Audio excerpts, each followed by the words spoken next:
guys, it's Ray. Welcome to another video.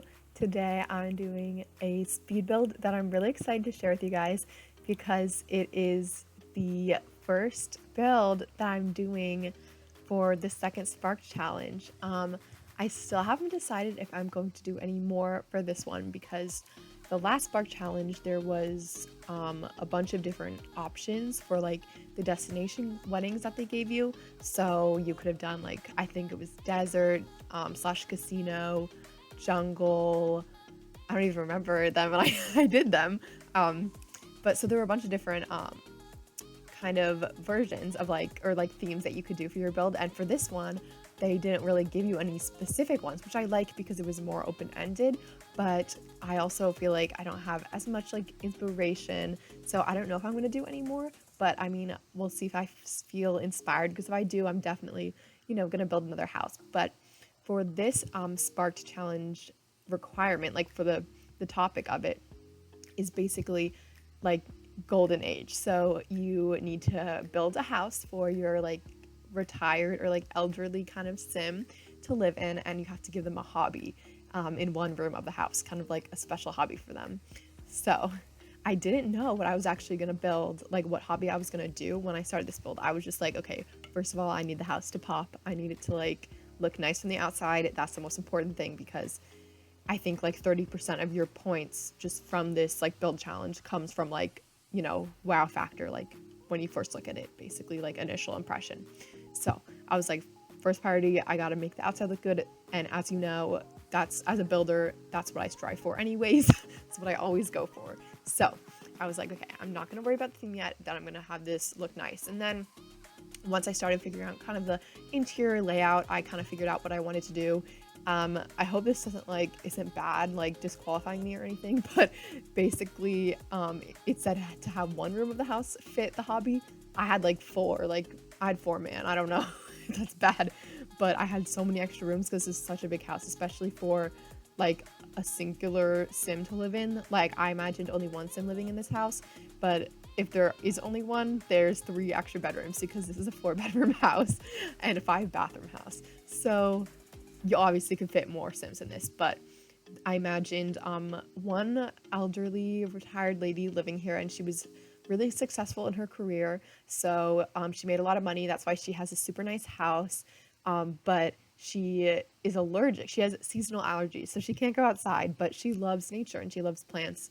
So what she ends up doing is she turns like her whole upstairs attic space into a bunch of like rooms to grow plants in, and just like a whole indoor garden. So I have like 4 or 5 rooms on like the top 2 floors that are just like full on dedicated to gardens and plants. I have like a whole flower arranging room, like everything on the upstairs, like half of this house is like super dedicated to plants. I also have like a little upstairs attic area that I like clutter with just like a bunch of random like crap that I could find that like maybe someone would have in their attic. So I actually had a lot of fun doing that. But other than that, I think I furnished this place pretty like normally. I started, because when I started out furnishing it, I still didn't know what I was gonna do. I didn't figure out what I was gonna do for the theme of the hobby until I basically started furnishing the bedrooms, because then I was like, okay, I need to figure out what I'm gonna do with some of these rooms, because if I had made all of those extra rooms bedrooms, it would have been like at least a 8-bedroom house, maybe 9, and I didn't want that, especially for like not that many sims to be living in this house. So I definitely knew that I was going to dedicate like a good amount of the 3rd floor to these hobby rooms. So I needed something that was going to take up like enough space, and that's when I decided on plants. And also, I've done this a lot recently in my houses that I am just like, I really want to go all out in like furnishing the interior.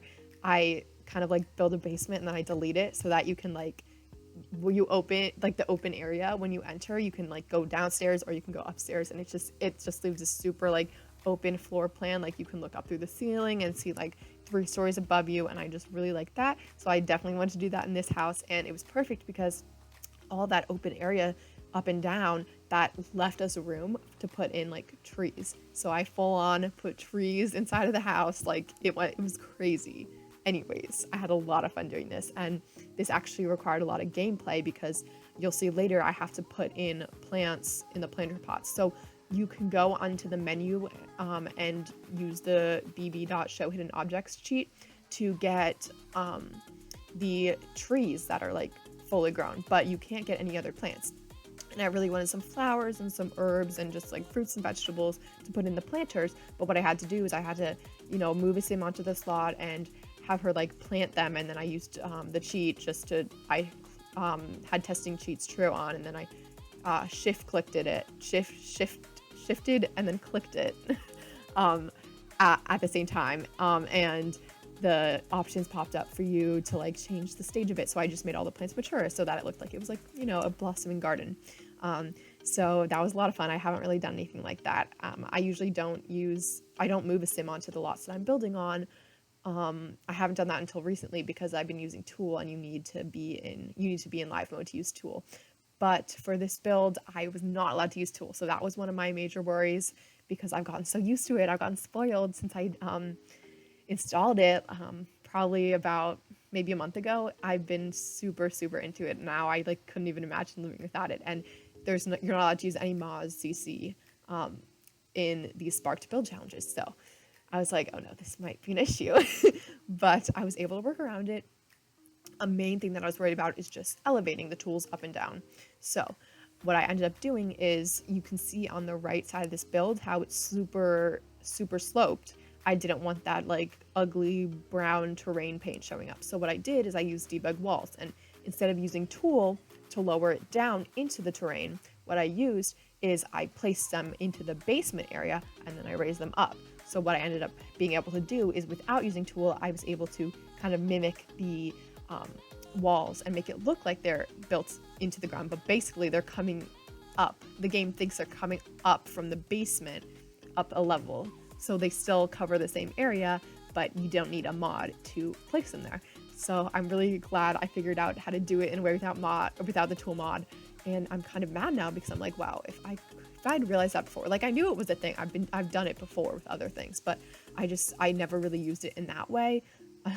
So I kind of find that funny. I never really used it in a way that would have really helped me until after I already got the mod that solves that problem. So I'm a little slow with some things, obviously, but I'm glad it worked out, and I will definitely be using this in the future with other challenges where I'm not allowed to use any mods or anything like that. And I think it's really a really helpful tip, and you'll see me do it a little bit later. So if you don't do that, or if you don't know that that's a thing that you can do, I highly recommend it. Even just trying it out, it's definitely hard the first few times you do it, but you'll definitely get used to it, and it gets a lot easier. Another thing that I think is worth mentioning, because this build, I started building this the day that the new patch came. So, as you might know, that was the patch that gave us free window placement everywhere, which was amazing. So I was like, all right, I didn't know what I was going to do for the Spark Challenge yet, but I knew I was going to do it sometime. So I was like, today's the day. I'm going to utilize this free window placement. So as you can see, on the first level, I use the tallest wall height possible. So I'm able to place those two windows on top of each other, the Discovery University ones. I've always placed those like basically on top of one another in like all the builds that I use them, because it's perfect. They go so cohesively because the bottom one is the square and the top one is rounded at the top. So basically they look like they could be combined to make one, but they are two separate ones. And I've always had to place them like, on one floor and the other floor. But now that I could place it on one and kind of make it look like two levels or just like a giant tall floor to ceiling window, I was like, all right, this is what I'm doing. I know I want to do this. So that is why I start out the build with already like one of those little boxes with the two windows, because I was like, I know that is just what I want. So I utilized that a lot. As you can see right now, I'm going through the debug menu. All the trees I used on the lot, they came from the debug menu because I wanted them to match the surrounding plants. And this lot is in the base game lot, the Willow Creek. So I just went to the debug menu and I picked out some of the plants because I wanted the ones that matched like perfectly, and those are the ones that you can get in the debug menu. So I think all the debug objects I used are base game. So like right now I'm using the base game walls and I use the base game little what are they called? Like flower boxes basically that I put them in the front, but I add them to the back later too, just to add some decoration and stuff. So I had a lot of fun definitely with the debug menu, and you can see right now I'm doing what I'm talking about with the basement.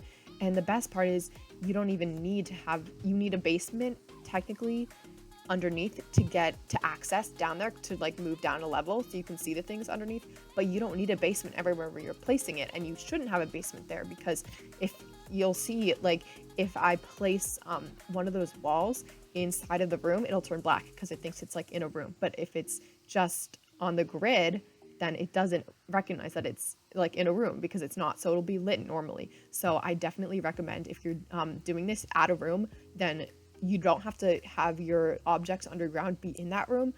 Keep it as far away, honestly, just keep it as far away as you can if you don't need it. Then you can go into the basement, and as long as you have the grid on, you have to hit G to have the grid on, or you can just hit the button in the menu.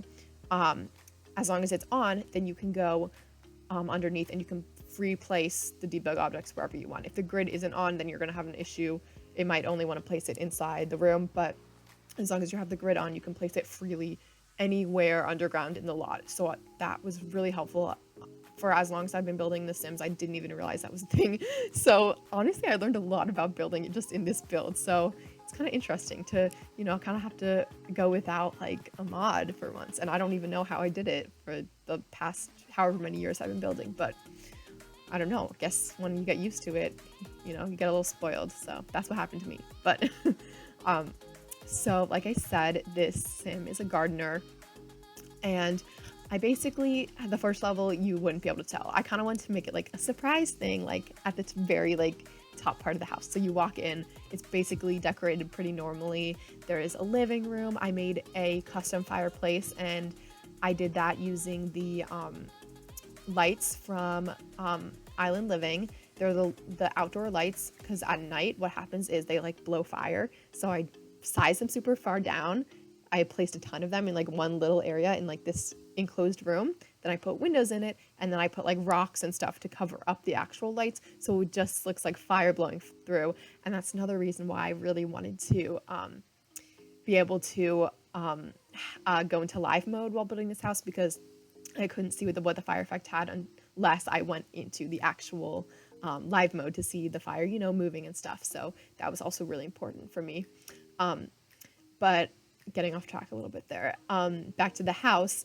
I have just like normal, like other than like a flower arranging table in the office, I had a separate like dining room, bar area, kitchen, like super nice, super like classy, fancy. Then you get to the second level and you have the master bedroom, and then 2 more bedrooms with en-suites, and then the third level there is 1 more bedroom with an ensuite. Honestly, that one could be the master too, because they're honestly, all the bedrooms are super, because I only put 4, they're super big and they all have ensuites. But the third floor, that's where we get a little crazy, because we have a whole room just for trees, for planting trees, a whole room just for flower arranging, and then a whole room just for like herbs, fruits, and vegetables. So like that's where we get into like the plants. And then there's also this whole room that I just decorated with like decorative flower objects, so not actual like usable flowers in the game, just more for show. But I thought it was really cute because I just placed all these flowers and plants around everywhere, and I thought it looked super cute, like kind of perfect for like someone who's obsessed with plants, and like this has a bunch of potted plants everywhere, and in that way I can make it more like kind of like, you know, casual looking, not like here's my planter and the plants are in these specific spots. It's more like just casual, laid out everywhere, because your sim doesn't necessarily need to access that for gameplay. And then that leads up to an attic area, which, like I said before, is just filled with crap. So I had a lot of fun doing that, because I kind of imagine the sim that lives here, she, you know, she has a lot of stuff that she's collected over her lifetime. She might not be using all of it, but she has definitely wanted to have a place for it. So she has this whole attic area, and let me tell you, if it's a lot of crap. So she has a lot of crap that she stores there. But basically, I just imagine like, I don't know, like a nice old little cute lady living here. And I mean, you don't need to have that kind of sim to live here. Obviously, any sim will do. Preferably, you know, a sim with money, or else you won't be able to move into this house. But there's always cheats, you know. I I love to go for the mother load sometimes when I need to have my sim move into a super expensive house just for like gameplay, testing out, you know, like I said, the plants and the fireplace reasons. But, you know, this could fit a really big family if you wanted it to. But for the purposes of the Spark Challenge, I just decided to, you know, create a little story for like the lady that lives here. And you'll be able to see on the gallery description, I actually have like a little story that basically talks about what I just talked about, like the allergies and stuff. And because I personally have seasonal allergies, I kind of related to this because I love being outside and stuff. But like, if I'm out there too long, like, you know, I start rubbing my eyes and they get all like swollen. I'll start sneezing, coughing, like it's bad. But like personally, it would be really nice to have just an indoor garden where I don't have to have allergies. So this kind of came from me a little bit too, not just, it wasn't just 100% a fictional, it kind of related to me. So maybe this would be me, you know, in my retired years. Honestly, if I live in this house in retirement, I would not be mad at all. Like, it's a super nice house. I'm probably not going to get there in life, but we can all imagine, right? Um, so that's basically all I have to say for the house. I think I'm almost done with the exterior, but I do start doing the interior. Oh, here I go. And here's the basement area that I was talking about. I don't record doing all the bathrooms in this house, but I record almost everything else.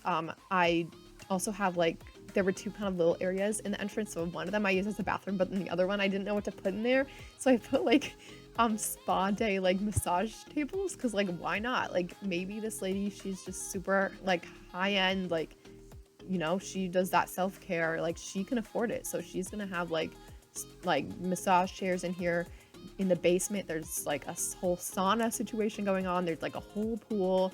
I really wanted to have like all the amenities. This lady never needs to go outside. She could live in this house forever. Like if this was the house that anyone had during their quarantine, like I would have no complaints. I would not want to go anywhere because this house is so nice.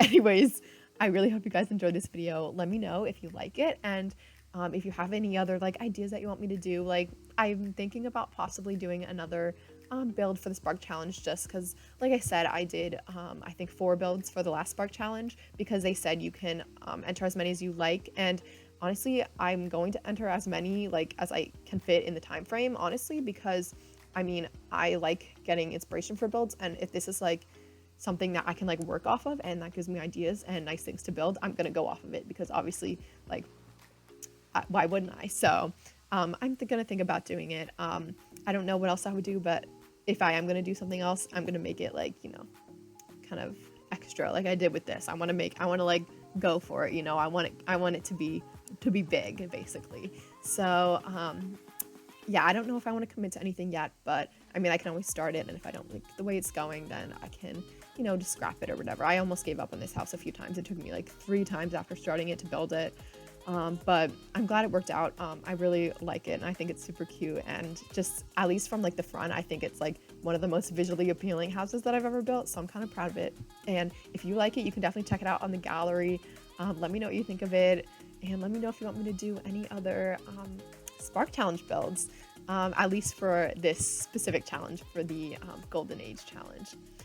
But thank you so much for watching. I really hope you guys enjoyed this, and I'll see you guys in the next video. Bye!